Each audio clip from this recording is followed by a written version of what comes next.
റോഡരികിൽ ഫ്ലെക്സ് ബോർഡുകൾ സ്ഥാപിക്കരുതെന്നാണ് കോടതി ഉത്തരവ്.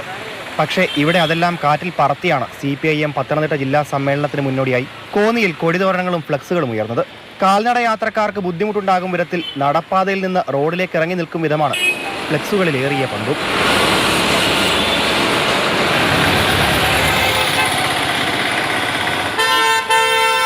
ചില ബോർഡുകളും കൊടിതോരണങ്ങളും കൃത്യമായി ഉറപ്പിച്ചിട്ടില്ലാത്തതിനാൽ എപ്പോൾ വേണമെങ്കിലും റോഡിലേക്ക് പതിക്കുമെന്ന അവസ്ഥ.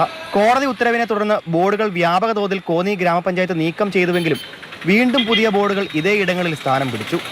എല്ലാം ജില്ലാ സമ്മേളനവുമായി ബന്ധപ്പെട്ടവ തന്നെ. സജീവമായ രീതിയിൽ വീണ്ടും ഈ ഇരുന്നിടത്തതിനെക്കാട്ടി കൂടുതൽ ഇരുന്നതിനെക്കാട്ടി അപ്പുറം ഉള്ള ഫ്ലെക്സ് ബോർഡുകളാണ് കോന്നി ടൗൺ മുഴുവനുള്ളത്.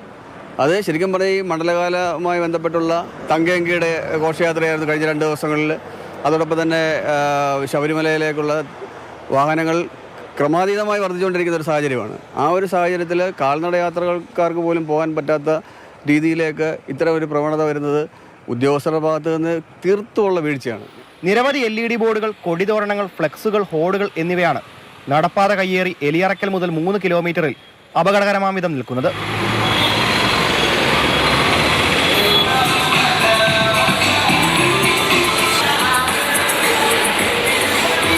ഈ ഒരു ഫ്ലെക്സ് ബോർഡ് മാത്രമല്ല, ഇത്തരത്തിൽ നിരവധി ഫ്ലെക്സ് ബോർഡുകളാണ് കോന്നിയിൽ ഒരുക്കിയിട്ടുള്ളത്.